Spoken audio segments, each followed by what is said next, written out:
Hello everyone, welcome back to the channel. In this video, I'm going to be walking you through how to upload ID on Robinhood. So let's dive into it. So the first thing to do, which is the first step, is to open your Robinhood app on your phone.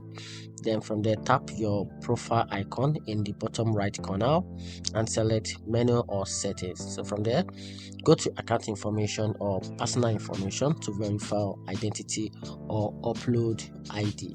So choose your ID type, which is your driver's license, your passport, or your state ID.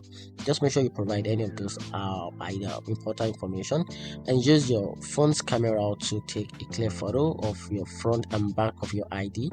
Then review the image and tap submit.